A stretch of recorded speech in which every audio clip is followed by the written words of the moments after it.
저는 이사야 선지자의 예수님 탄생 예언대로 주님이 오셨어요. 사실 여기 오시는데 이 모든 일은 주께서 하신 말씀을 이루려 하시리니 보라 처녀가 잉태하여 아들을 낳을 것이요. 그래서 여기 보시면은 주께서 선지자로 하신 말씀을 이루려 하심이라. 그래서 이제 성취가 됐죠. 그리고 또 뭐예요? 보라 처녀가 잉태하여 아들을 낳을 것이요. 그 이름을 임마누엘 하리라. 이거는 이사야 선지자의 그 예언을 여기에 써놓은 겁니다. 그대로. 그러니까 이사야 선지자가 예언한 것이 바로 여기에서도 인용이 되어 있죠. 그래서 예수님이 그 700년 전에 예언된 것이 바로 그냥 예수님 탄생 예언이 실현되었다는 것을 여기서 나타내고 있습니다. 그리고 보라 처녀가 잉태하여 아들을 낳을 것이요 그랬죠. 이거는 이제 이사야 7장 14절을 인용한 거라고 그랬죠. 그 다음에 동정녀 탄생은 왜 그러면 그 동정녀 탄생을 했냐. 이것은 우리가 아담 이후부터 우리에게 전해져 오는 원죄가 있습니다. 원죄. 물론 어떤 사람들은 원죄 없다, 이렇게 그런 사람도 있어요. 그러나 우리 사람들에게는 원죄와 자범죄가 있습니다. 이러한 것들을, 그러한 죄에서 단절을 의미합니다. 단절을. 예수님께서 이 땅에 오신 거. 그리고 물론 이제 또 이사야서에 보면은 여기에 처녀가 아니다, 이게 이사야, 예언이 예수님을 가리키지 않는다, 여러 가지 소리 얘기입니다. 이사야가 말한 거기에 보면 처녀가 잉태하여 아들을 낳게, 이건 처녀가 아니다, 근데 그런 얘기가 많이 있는데, 베틀라와 알마, 그렇게 하고 있는데, 사실은 이제 70인역이라고 있습니다. 거기서도 처녀의 파르테노스를 쓰고 있고, 또 여러 가지 다른 용법의 사용도를 봤을 때는, 여기 이사야 선지자가 말한 처녀가 바로 결혼하지 않은 여자라는 것을 우리가 또 다시 이렇게 또 분명히 알 수 있게 됩니다. 그렇게 사용된 예가 많이 있어요, 성경에서요. 자, 그런 얘기는 제가 지난주인가요? 거기 방송에 제가 말씀드렸고요. 그의 이름을 임마누엘이라 하셨으니, 임마누엘이라 하셨으니 이를 번역하니 하나님이 우리와 함께 하시라. 이것은 하나님이 우리와 함께 하신다. 성육신. 그러니까 바로 이제 우리와 함께 거하신다. 이러한 뜻을 가지고 있게 되는 것을 보게 됩니다. 그래서 이러한 것들은 오늘 여기 보면은 이사야 선지자의 예언 이런 것들은요, 우리 유대인들은 이거를 믿지 않습니다. 그래서 지금도 이스라엘이 지금 전쟁 중이지만은 사실은 거기에 한 5% 정도만 기독교인이고 나머지 95%는 예수님을 믿지는 않고 있어요. 그게 참 너무 안타까운 일인데, 우리 유대인들 혹시 만나게 되면은 여러분들이 꼭 예수님은 바로 여러분들이 믿는 이 율법, 구약에 있는 그런 예언의 성취다. 그래서 이런 거를 꼭 여러분이 말씀해 주셔서 좀 유대인들이 많이 우리 예수님을 믿는 그러한 역사가 있었으면 좋겠습니다. 그리고 마지막으로는 하나님의 명령에 순종했다고 그랬어요. 그래서 여기 보시면은 요셉이 잠에서 깨어 일어나 주의 사자의 분대로 행하여 그의 아내를 데려왔으나, 이제 이렇게 하나님의 명령 순종했는데, 마리아도 마찬가지였어요. 마리아도 누가복음 1장 36절에 38절에 보면 말씀대로 내게 이루어지이다. 성령으로 잉태되니까 말씀대로. 그래서 요셉은 이렇게 하나님의 말씀에 순종했다. 의심하지 않고 받아들인 겁니다. 근데 만약에 요셉이 의심하고 받아들이지 않았다면 이 상황이 심각해진 거죠. 이혼해버렸으면요. 성령님이 강권적으로 이렇게 역사를 한 겁니다. 하나님, irresistible grace라고 그러는 거역할 수 없는 은혜. 존 칼빈이 그러지, 거역할 수 없는 은혜. 그래서 우리 하나님의 역사를 우리가 이렇게 정말 거역할 수 없는 그런 은혜, 이걸 거역할 수 없는 은혜라고 이렇게 표현하고 있어요. 요셉이 마음대로 이혼하고 이렇게 아내를 데려왔으나, 그 다음에 보면은 동침하지 아니했다. 나은의 이름을 예수라 하니라. 하나님의 명령을 그대로 이렇게 순종한 겁니다. 이름을 짓고 태어났는데 또 다른 데로 이름을 짓는다든지 이렇게 하지 않았어요. 세례요한도 마찬가지였고요. 그리고 여기서 보면은 아들을 낳기에 동침하지 아니했다. 이 말이 있죠. 예수님의 이것은 우리 동정녀 탄생을 여기서 또 입증하고 있습니다. 그 다음에 마리아도 마찬가지였어요. 누가복음 1장 34절을 보면 나는 사내를 알지 못하니 어떻게 그런 일이 있을 겁니까? 그렇게 얘기를 하는 것 우리가 이제 이렇게 보게 됩니다.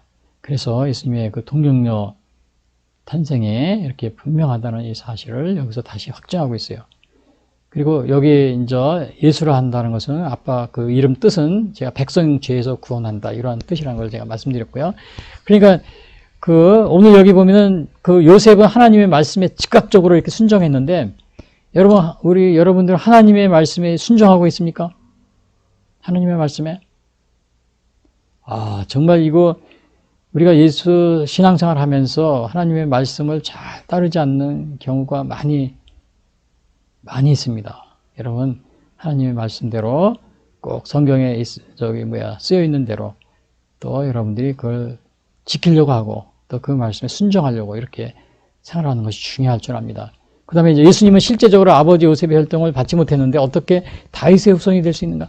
그래서 오늘 많은 사람들이 그걸 질문해요. 아니, 예수님이 동정녀사는 아버지 요셉하고는 전혀 관계가 없는데 어떻게 다윗의 자손이라 할 수 있느냐? 요셉은 다윗의 후손이지만, 근데 여러분 누가복음에 보면 누가복음의 족보가 나오잖아요. 그 누가복음의 족보는 보면은 이제 마리아 쪽에 그 족보로 되어 있습니다. 그 마리아 아버지 쪽으로 쭉. 근데 그 올라가면 나중에 다윗 저 연결이 됩니다. 그래서 실제적으로는 그 마리아도 그 예수님의 어머니 마리아도 다윗의 후손이 됩니다. 그래서 결국은 뭐 이것이 어떤 분들은 이게 뭐 DNA 그런 거 전혀 관련이 없는데 어떻게 후손이 되느냐 이렇게 실제로는 마리아 쪽으로도 예수님이 이렇게 다윗 그것으로 연결이 되어 있습니다. 다윗 가문의 족보에 보면요. 그래서 오늘 제가 결론적으로 시간이 정말 많이 가는데 제가 결론적으로 말씀드리면 오늘 여기 제목을 다시 보시면 이렇게 우리를 죄에서 구원하러 오신 예수입니다. 여기 무슨 첫 번째는 뭐예요? 마리아의 임신 사실을 알고 이혼하려 결심한 요셉. 야, 이거 이혼했으면 큰일 나는 거죠. 그러니까 이 하나님의 어떻게 긴급히 개입을 합니다. 주의 사자가 성령으로 잉태됐으면 알려요. 이혼하려고 막 생각하고 있는데 이혼해버리면 큰일 나잖아요. 그러니까 알려줬어요. 그리고 아기의 이름을 자기 백성을 죄에서 구원할 자라는 뜻을 가지고 예수라고 또 지으라. 이렇게 했는데 요셉이 어떻게 했냐면요. 정말 그 하나님의 명령에 이렇게 순종을 합니다. 그 말대로. 하나님의 명령에 순종을 했어요. 여기에서 우리가 이제 결론적으로 이걸 보게 되면은 우리 결론이 이겁니다. 성탄절은 하나님의 아들이신 예수님이 우리 인간을 죄에서 구원하시기 위해 오신 나를 축하하는 날이다. 죄에서 구원하기 위해서 오신 날을 축하하는 거죠. 근데 사실은 날짜가 정확하지 않아요. 그러나 뭐 서로 다 다르게 지냅니다. 뭐 동방계 무슨 뭐 서방계 이렇게 날짜가 정확하지 않지만은 그러나 우리가 또 심지어는 어떤 사람들은 뭐 이것이 뭐 태양절 축제하는 날이다 그래가지고 안 지키려고 하는 사람도 있어요. 그러나 우리가 성탄절을 그 예수님의 탄생을 축하한다는 그 의미는 우리가 변하지 않습니다. 그래서 여러분들이 성탄을 축하하도록 하고 또 하나는 전 세계가 좀 성탄절을 같이 지켰으면 얼마나 좋아요. 우크라이나 또 러시아 같이 지키고 뭐 성탄절은 서로 전쟁을 하지 말자 이렇게 말해도 서로 지키는 날짜가 다르니까 그냥 서로 싸우는 겁니다. 성탄 때도. 1차 세계대전 때는 서로 휴전하고 그랬대요. 안 하고 그날은 2차 세계대전이니까. 근데 그게 안 되고 있습니다. 그러니까 여러분들이 좀 날짜를 통일할 수 있도록 좀 기도도 해주시고요. 예수님은 동정녀 탄생 이전에도 성자 하나님으로 영원 전부터 계셨다. 그러니까 우리 예수님이 무슨 뭐 피조물이야, 뭐 예수님은 뭐 사람이야, 뭐 그렇게 하시는 분들이 많이 있어요. 특히 이단들은 우리 예수님이 영원 전부터 선지하신 삼위일체 하나님이시다. 그리고 이거 꼭 명심하시고요. 그 다음에 예수라는 이름은 그의 백성을 죄로부터 구원한다는 의미를 가지고 있으므로 우리의 모든 죄를 주님께 고백하고 회개하는 마음으로 주님께 나아가자. 그래서 우리가 이렇게 정말 우리가 주님 앞에 나갈 때는 이게 어떠한 상황이든 주님께 나아갈 때는 뭐 우리의 죄를 고백해야 돼요. 그것이 뭐 정식으로 뭐 하는 예식이든 뭐 동성애 뭐 결혼할 때는 동성애 결혼 하면 안 되고 그러나 뭐 기도하러 그냥 나올 때는 또 이렇게 그냥 뭐 회개 없이 나와도 된다. 뭐 그런 식으로 지금 얘기한 거랑 마찬가지거든요. 그제 카톨릭 교황님께서 다 그렇게 이해를 하고 있는 것 같은데 그렇게 자동적으로 이렇게 생각이 되는데 여러분 이렇게 뭐 우리 정식이든 아니든 뭐 기도하는 것이든 뭐 사적 기도든 또 사목 기도든 또 축복 기도든 어떤 경우라도 하나님 앞에 나올 때는 회개하는 마음으로 왜? 그의 백성을 죄로부터 구원한다는 예수님이라는 그 뜻을 가지고 있습니다. 그래서 우리의 죄를 그 예수님도 첫 번째 오셔가지고 세례요한도 회개하라. 그 얘기 첫 마디가 그거예요. 예수님도 회개하라. 천국이 가까웠다. 그래서 마지막에 이렇게 보시면은 오늘날은 그러나 차별금지라는 이름으로 죄를 짓는데 자유함을 추가하려고 하는데 우리는 죄를 짓는데 자유함이 아니라 예수님이 오신 목적대로 죄로부터의 자유함의 은혜를 구해야 하는 것이다. 죄로부터의 자유함이지 죄 짓는데 자유함이 아닙니다. 회개 없는 세례, 회개 없는 축복기도 우리가 그런 게 되어서는 안 되겠죠. 그전에도 우리 감리교에서 어느 목사님이 그 동성애 축복했다고 해서 막 출교하고 그런 적이 있었는데 그것은 우리 교황님이 얘기한 거 좀 약간 차이가 다릅니다. 왜냐하면 이거는 쿠어 축제하는 데 가서 직접 축복 기도를 했거든요. 그러니 그런 경우에는 어떻게 돼요? 쿠어 축제를 더 격려하고 그런 것이 된 것이고 그렇게 되거든요. 여러분 오늘날 이 차별금지법이 통과되고 동성애를 합법한 나라 그 상황을 보면 정말 그 상황이에요. 이루 말할 수 없는 그 아주 그냥 이상한 상황으로 빠져들어가고 있습니다.